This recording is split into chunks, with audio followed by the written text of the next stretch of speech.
जय भोलेनाथ। आप सभी का हमारे YouTube चैनल पर हार्दिक स्वागत है। शिव महापुराण की कथा के इससे पहले के अध्याय में आपने सुना था महाकाल के महात्म्य के प्रसंग में शिव भक्त राजा चंद्रसेन और गोप बालक श्रीकर की कथा और अन्य शिवलिंगों के बारे में।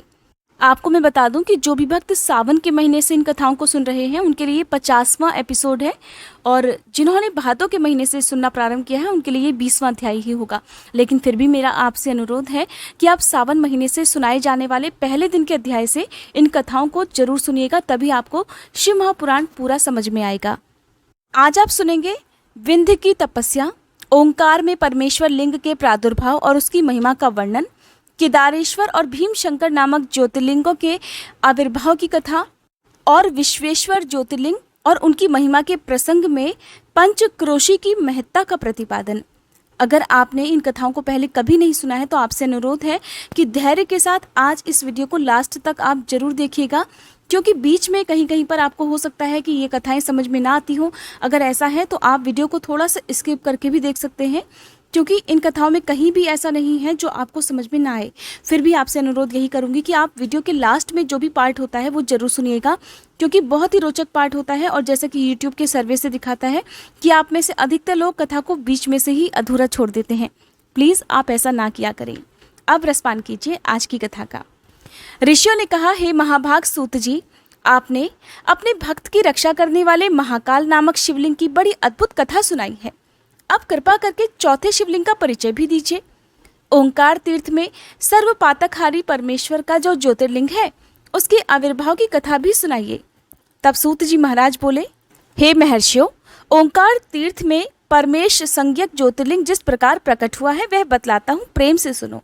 एक समय की बात है, भगवान नारद मुनि गोकर्ण नामक शिवजी के समीप जाकर बड़ी भक्ति के साथ उनकी सेवा करने लगे। कुछ समय के बाद वे मुनिश्रेष्ठ वहां से गिरिराज विंध्य पर आए और विंध्य ने वहां बड़े आदर के साथ उनका पूजन किया। मेरे यहाँ सब कुछ है, किसी बात की कोई कमी नहीं होती है। इस भाव को मन में लेकर विंध्याचल नारद जी के सामने खड़ा हो गया। उसकी वह अभिमान भरी बात सुनकर अहंकार नाशक नारद मुनि लंबी सांस खींचकर चुपचाप खड़े रह गए। उन्हें देख विंध्य पर्वत ने पूछा, हे महर्षि, आपने मेरे यहाँ कौन सी कमी देखी है? आपके इस तरह लंबी सांस खींचने का कारण क्या है? तो नारद जी कहने लगे, नारायण नारायण, भैया तुम्हारे यहाँ तो सब कुछ है, फिर भी मेरू पर्वत तुमसे बहुत ऊंचा है। उसके शिखरों का विभाग देवताओं के लोकों में भी जा पहुंचा है, किंतु तुम्हारे शिखर का भाग वहां कभी नहीं पहुंच सका। सूत जी कहते हैं, ऐसा कहकर नारद जी वहां से जिस तरह आए थे उसी तरह चल दिए, परंतु विंध्य पर्वत मेरे जीवन आदि को धिक्कार है, ऐसा सोचता हुआ मन ही मन संतप्त हो उठा। अच्छा, अब मैं भगवान विश्वनाथ शंभु की आराधना पूर्वक तपस्या करूंगा। ऐसा दृढ़ निश्चय करके वह भगवान शंकर की शरण में गया। फिर जहाँ साक्षात ओंकार की स्थिति है वहाँ प्रसन्नता पूर्वक जाकर उसने शिवजी की पार्थिव मूर्ति बनाई और 6 मास तक निरंतर शंभु की आराधना करके उनके ध्यान में तत्पर होकर वह अपनी तपस्या के स्थान से हिला तक नहीं। विंध्याचल की ऐसी तपस्या देखकर पार्वतीपति प्रसन्न हो गए। उन्होंने विंध्याचल को अपना वह स्वरूप दिखाया जो योगियों के लिए भी दुर्लभ है। वे प्रसन्न होकर उस समय उससे बोले, हे विंध्य, तुम मनोवांछित वर मांगो, मैं तो भक्तों को अभीष्ट वर देने वाला हूँ और इस समय तुम्हारी तपस्या से अत्यंत प्रसन्न हूँ। विंध्य बोला, हे देवेश्वर शंभो, आप सदा ही भक्तवत्सल हैं। अगर आप मुझ पर प्रसन्न हैं तो मुझे वह अभीष्ट बुद्धि प्रदान कर दीजिए जो अपने कार्य को सिद्ध करने वाली हो। भगवान शंभु तो बड़े दयालु हैं। उन्होंने उसे वह उत्तम वर दे दिया और कहने लगे, पर्वतराज विंध्य, तुम जैसा चाहो वैसा करो। इसी समय देवता तथा निर्मल अंतःकरण वाले ऋषि वहां आए और शंकर जी की पूजा करके बोले, हे प्रभु, आप यहाँ स्थिर रूप से निवास कीजिए। देवताओं की और ऋषि की ये बात सुनकर परमेश्वर शिव प्रसन्न हो गए और लोगों को सुख देने के लिए उन्होंने सहर्ष वैसा ही किया। वहाँ जो एक ही ओंकार लिंग था वह 2 रूपों में विभक्त हो गया। प्रणव में जो सदाशिव थे वो ओंकार नाम से विख्यात हो गए और पार्थिव मूर्ति में जो शिव ज्योति प्रतिष्ठित हुई उसकी परमेश्वर संज्ञा हुई, अर्थात परमेश्वर को ही अमलेश्वर भी कहते हैं। इस प्रकार ओंकार और परमेश्वर ये दोनों शिवलिंग भक्तों को अभीष्ट फल प्रदान करने वाले हैं। उस समय देवताओं और ऋषियों ने उन दोनों लिंगों की पूजा की और भगवान वृषभध्वज को संतुष्ट करके अनेक वर भी प्राप्त किए। फिर देवता अपने अपने स्थान को चले गए और विंध्याचल भी अधिक प्रसन्नता का अनुभव करने लगा। उसने अपने अभीष्ट कार्य को सिद्ध किया और मानसिक परिताप को त्याग दिया। जो भी पुरुष इस प्रकार भगवान शंकर का पूजन करता है वह बार बार जीवन मरण के बंधन में नहीं बनता, अर्थात वह माता के गर्भ में फिर नहीं आता और अपने अभीष्ट फल को प्राप्त कर लेता है, इसमें तनिक भी संशय नहीं। सूत जी कहते हैं, महर्षियों, ओंकार में जो ज्योतिर्लिंग प्रकट हुआ और उसकी आराधना से जो फल मिलता है वह सब तो मैंने तुम्हें बता दिया। इसके बाद मैं उत्तम केदार नामक ज्योतिर्लिंग का वर्णन करूंगा। सूत जी कहते हैं, हे ब्राह्मणों, भगवान विष्णु के जो नर नारायण नामक दो अवतार हैं और भारतवर्ष के बद्रिकाश्रम तीर्थ में तपस्या करते हैं, उन दोनों ने पार्थिव शिवलिंग बनाकर उसमें स्थित होकर पूजा ग्रहण करने के लिए भगवान शंभु से प्रार्थना की। शिव जी भक्तों के अधीन होने के कारण प्रतिदिन उनके बनाए हुए पार्थिव लिंग में पूजित होने के लिए आया करते थे। जब उन दोनों के पार्थिव पूजन करते बहुत दिन बीत गए, तब एक समय परमेश्वर शिव ने प्रसन्न होकर कहा, मैं तुम्हारी आराधना से अत्यंत संतुष्ट हूँ, इसलिए तुम मुझसे कोई वर मांगो। उस समय उनके ऐसा कहने पर नर और नारायण ने लोगों के हित की कामना से कहा, देवेश्वर, अगर आप प्रसन्न हैं और यदि मुझे वर देना चाहते हैं तो अपने स्वरूप से पूजा ग्रहण करने के लिए आप यहीं पर सदा के लिए स्थित हो जाइए। उन दोनों बंधुओं के इस प्रकार अनुरोध करने पर कल्याणकारी महेश्वर हिमालय के उस केदार तीर्थ में स्वयं ज्योतिर्लिंग के रूप में स्थित हो गए। उन दोनों से पूजित होकर सभी दुखों और भय का नाश करने वाले शंभु लोगों का उपकार करने और भक्तों को दर्शन देने के लिए स्वयं केदारेश्वर के नाम से प्रसिद्ध होकर वहां रहते हैं। वे दर्शन और पूजन करने वाले भक्तों को सदा अभीष्ट वस्तु प्रदान करते हैं। उसी दिन से लेकर जिसने भी भक्ति भाव से केदारेश्वर का पूजन किया उसके लिए स्वप्न में भी दुख दुर्लभ हो गया। जो भगवान शिव का प्रिय भक्त वहां शिवलिंग के निकट शिव के रूप से अंकित वलय अर्थात कंकड़ या कड़ा चढ़ाता है, वह उस वलय युक्त स्वरूप का दर्शन करके समस्त पापों से मुक्त हो जाता है, साथ ही जीवन मुक्त भी हो जाता है। जो बद्रीवन की यात्रा करता है उसे भी जीवन मुक्ति प्राप्त होती है। नर और नारायण के तथा केदारेश्वर शिव के रूप का दर्शन करके मनुष्य मोक्ष का भागी बन जाता है, इसमें संशय नहीं है। केदारेश्वर में भक्ति रखने वाले जो पुरुष वहां की यात्रा आरंभ करके उनके पास तक पहुंचने के पहले मार्ग में ही मर जाते हैं, वे भी मोक्ष पा जाते हैं। इसमें विचार करने की तो बिल्कुल भी आवश्यकता नहीं है। केदार तीर्थ में पहुंचकर वहां प्रेम पूर्वक केदारेश्वर की पूजा करके वहां का जल पी लेने के बाद मनुष्य का फिर जन्म दोबारा नहीं होता। हे ब्राह्मणों, इस भारतवर्ष में संपूर्ण जीवों को भक्ति भाव से भगवान नर नारायण की तथा केदारेश्वर शंभु की पूजा अवश्य ही करनी चाहिए। अब मैं भीमशंकर नामक ज्योतिर्लिंग का महात्म्य कहूंगा, ध्यानपूर्वक सुनो। कामरूप देश में लोकहित की कामना से साक्षात भगवान शंकर ज्योतिर्लिंग के रूप में प्रकट हुए थे। उनका वह स्वरूप कल्याण और सुख का आश्रय है। हे ब्राह्मणों, पूर्व काल में एक महापराक्रमी राक्षस हुआ था जिसका नाम भीम था। वह सदा धर्म का विध्वंस करता, समस्त प्राणियों को दुख दिया करता था। वह महाबली राक्षस कुंभकर्ण के वीर्य और कर्कटी के गर्भ से उत्पन्न हुआ था। अपनी माता के साथ सही पर्वत पर निवास किया करता था। एक दिन समस्त लोगों को दुख देने वाले भयानक पराक्रमी दुष्ट भीम ने अपनी माता से पूछा, माँ, मेरे पिताजी कहाँ हैं और तुम अकेली क्यों रहती हो? मैं ये सब कुछ जानना चाहता हूँ, इसलिए सब कुछ सच सच बताओ। कर्कटी कहने लगी, बेटा, रावण के छोटे भाई कुंभकर्ण तेरे पिता थे। भाई सहित उस महाबली वीर को श्री राम ने मार डाला। मेरे पिता का नाम कर्कट और माता का नाम पुष्कसी था और मेरे पति को पूर्व काल में राम ने मार डाला। अपने प्रिय स्वामी के मारे जाने पर मैं अपने माता पिता के पास रहती थी। एक दिन मेरे माता पिता अगस्त्य मुनि के शिष्य सुतीक्षण को अपना आहार बनाने के लिए गए। वे बड़े तपस्वी और महात्मा थे। उन्होंने कुपित होकर मेरे माता पिता को भस्म कर डाला। वे दोनों तो मर गए। तब से मैं अकेली होकर बड़े दुख के साथ इस पर्वत पर रहने लगी। अब मेरा कोई सहारा भी नहीं रह गया। मैं तो असहाय और दुख से आतुर होकर यहाँ निवास करती थी। इसी समय महान बल पराक्रम से संपन्न राक्षस कुंभकर्ण, जो रावण के छोटे भाई थे, यहाँ आए। उन्होंने बलात् मेरे साथ समागम किया। फिर वे मुझे छोड़कर लंका चले गए। तब तुम्हारा जन्म हुआ। मेरे पति का नाम विराध था, जिसे राम ने मार डाला था। फिर जब तुम्हारा जन्म हुआ तब तुम भी पिता के समान ही महान बलवान और पराक्रमी हो गए। अब मैं तुम्हारा ही सहारा लेकर यहाँ समय बिता रही हूँ। सूत जी कहते हैं, हे ब्राह्मणों, करकटी की यह बात सुनकर भयानक पराक्रमी भीम कुपित होकर यह विचार करने लगा कि मैं विष्णु के साथ कैसा बर्ताव करूं। इन्होंने मेरे पिता को मार डाला। मेरे नाना नानी भी उनके भक्त के हाथों मारे गए। विराध को भी इन्होंने मार डाला और इस प्रकार मुझे बहुत दुख दिया है। अगर मैं अपने पिता का पुत्र हूं तो श्री हरि को अवश्य ही दुख दूंगा। ऐसा निश्चय करके भीम महान तपस्या करने के लिए चला गया। उसने ब्रह्मा जी की प्रसन्नता के लिए 1000 वर्षों तक कठिन तपस्या की। तपस्या के साथ साथ वह मन ही मन इष्ट देव का ध्यान भी किया करता था। तब लोक पितामह ब्रह्मा जी उसे वर देने के लिए गए और इस प्रकार बोले, भीम, मैं तुम पर प्रसन्न हूँ। तुम्हारी जो इच्छा हो उसके अनुसार वर मांग लो।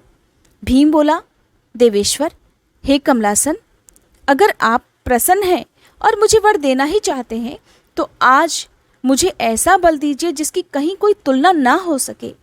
सूत जी कहते हैं, ऐसा कहकर उस राक्षस ने श्री ब्रह्मा जी को नमस्कार किया और ब्रह्मा जी ने भी उसे अभीष्ट वर प्रदान किया और अपनी धाम को चले गए।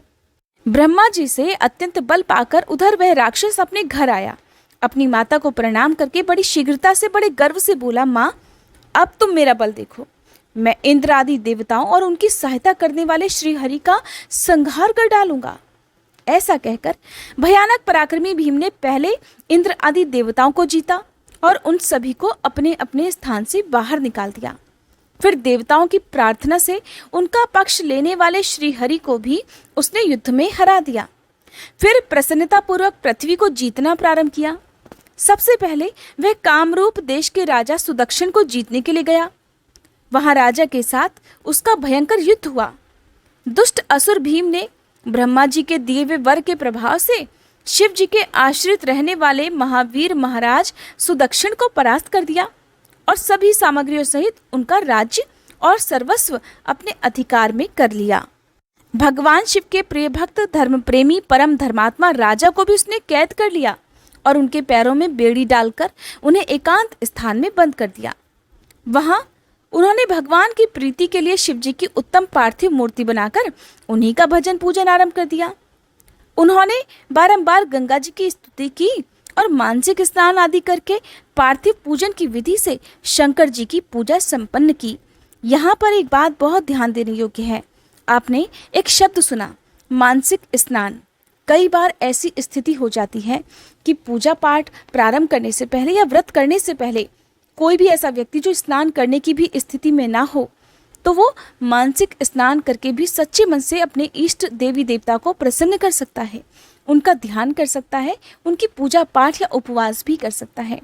कई बार जो परिस्थितियां होती हैं वो हमारे वश में नहीं होती हैं, इसलिए पूजा करने का, व्रत रखने का अधिकार तो सबको है। आपको ये कथाएं बहुत ध्यान से सुननी चाहिए। हर कथा में, हर शब्द में कोई ना कोई गहरा अर्थ छुपा हुआ है। कई बार पूजन सामग्रियों का अभाव होता है, तो ऐसे में आप सच्चे मन से, आप मानसिक रूप से जिस पूजन सामग्री को भगवान को अर्पित करना चाहते हैं उसका मन में ध्यान कर लीजिए और फिर उसे भगवान को अर्पित कर दीजिए। लेकिन ऐसा तभी करना चाहिए जब आप उस स्थिति में ना हो कि आप प्रकट रूप से वो सामग्री अपने देवी देवता को अर्पित कर सके। फिर विधि पूर्वक भगवान शिव का ध्यान करके वे प्रणव युक्त पंचाक्षर मंत्र अर्थात ओम नमः शिवाय का जप करने लगे।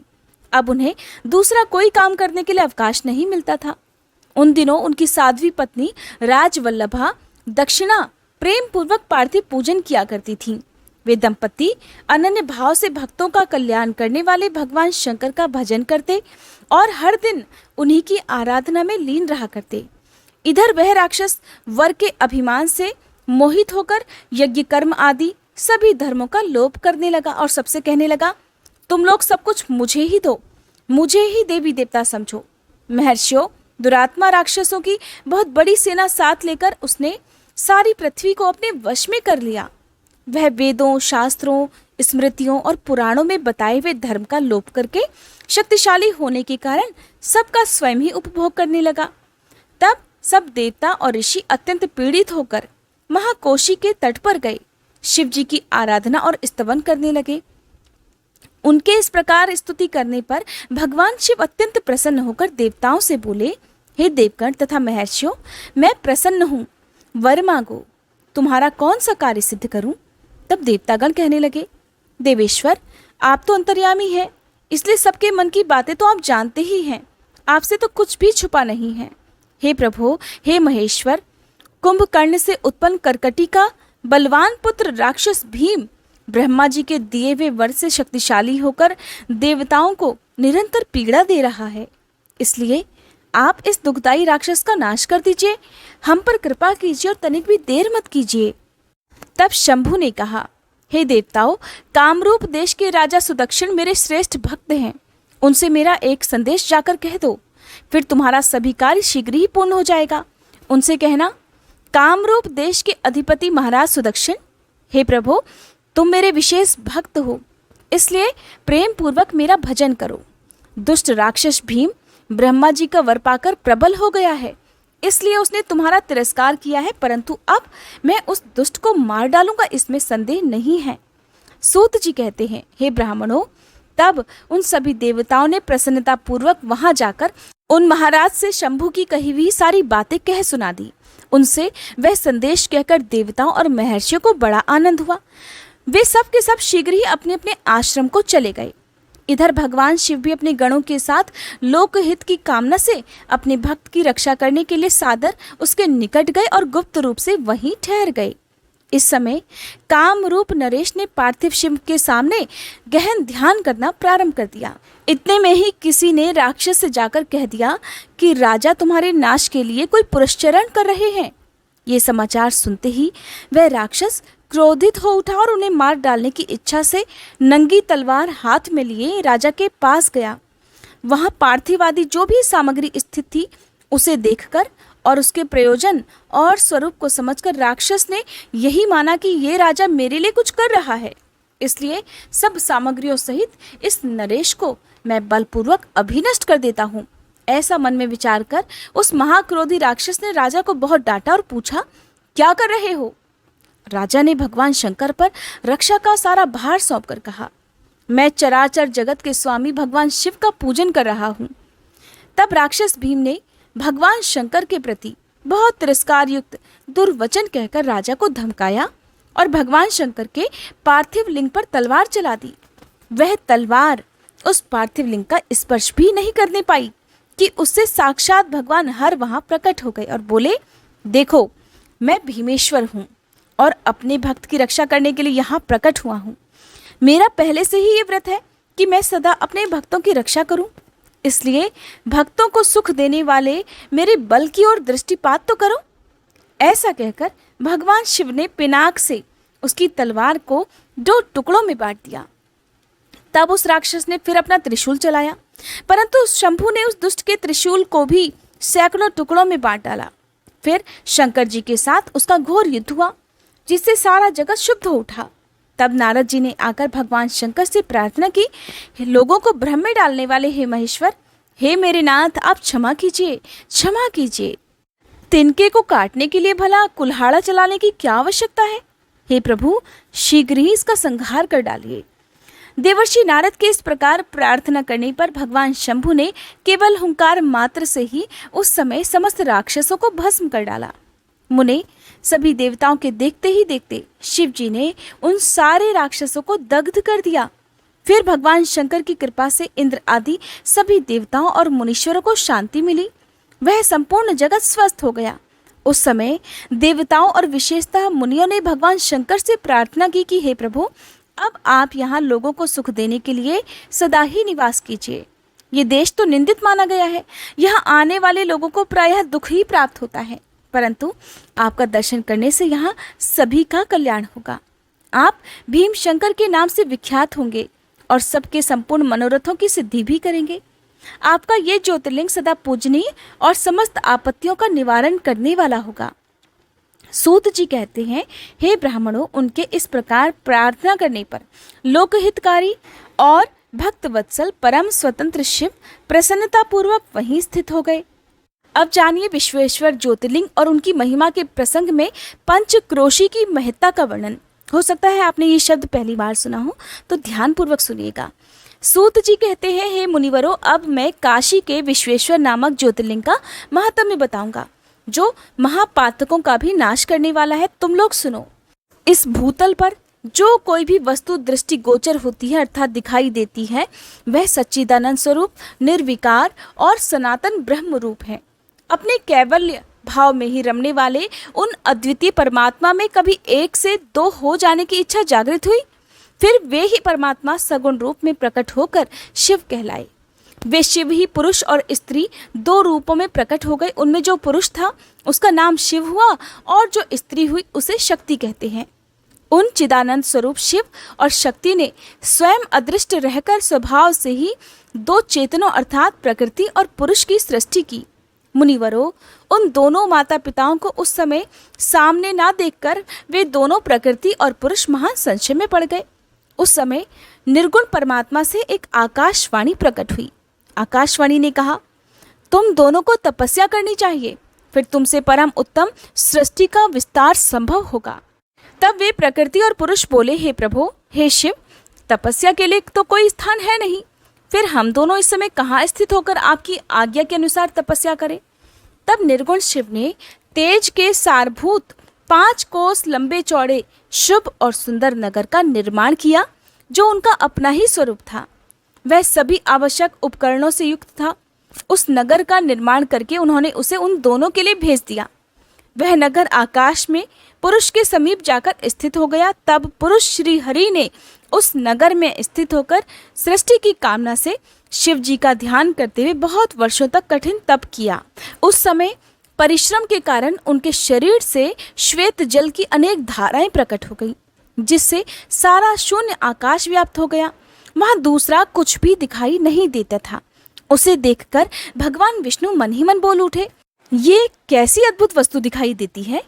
उस समय इस आश्चर्य को देखकर उन्होंने अपना सिर हिलाया, जिससे उन प्रभु के सामने ही उनके एक कान से मणि गिर गई। जहां वह मणि गिरी वह स्थान मणिकर्णिका नामक महान तीर्थ हो गया। जब पूर्वोक्त जलराशि में वह सारी पंचक्रोशी डूबने और बहने लगी, तब निर्गुण शिव ने शीघ्र ही उसे अपने त्रिशूल के द्वारा धारण कर लिया।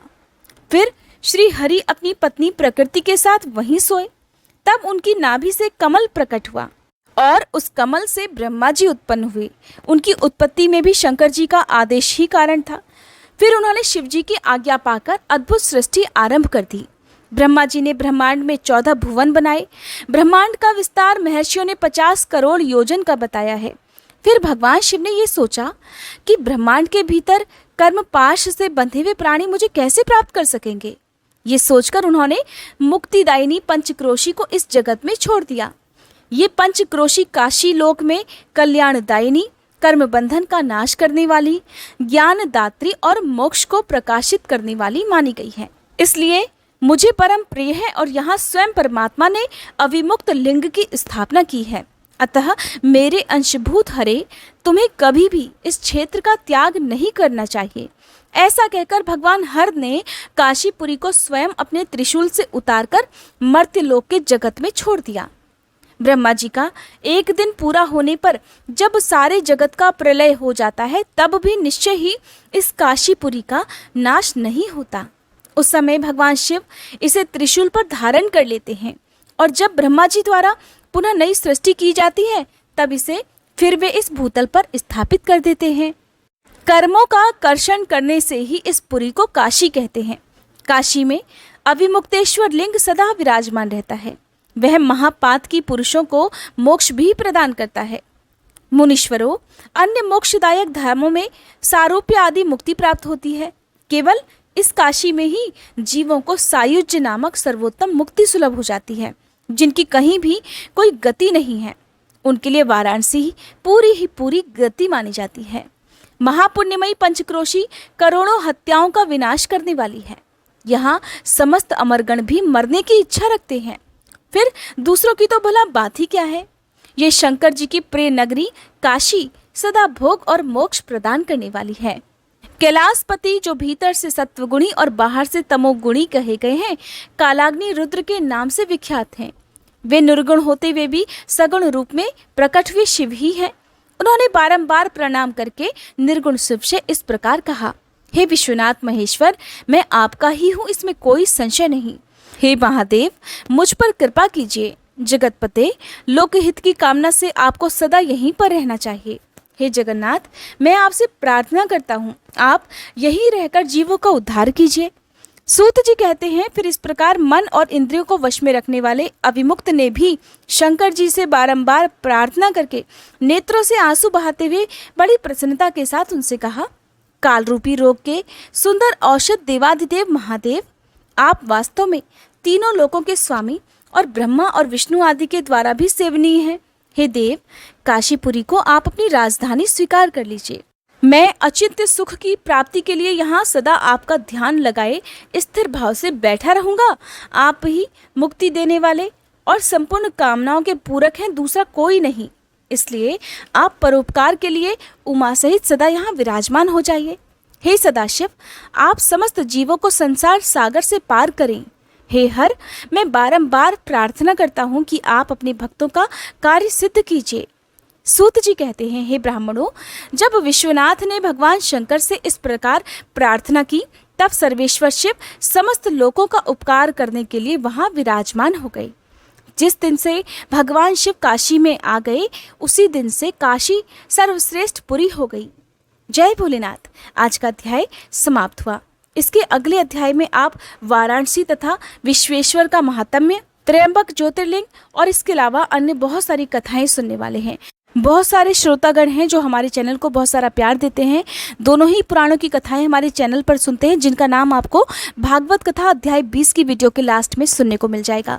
कई बार समय की कमी होने के कारण आपको शिव पुराण की कथा समय से नहीं मिल पाती है, जिसके लिए हो सके तो मुझे क्षमा कर दीजिएगा, क्योंकि आप में से बहुत सारे भक्तजन ऐसे भी हैं, हमारे सब्सक्राइबर्स ऐसे भी हैं जो दूसरे व्रत भी रखते हैं।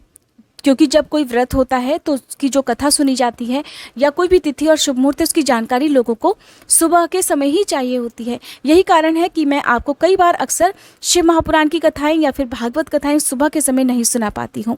ऐसे में दिन के समय ये कथाएं आपको जरूर सुनाई जाएंगी।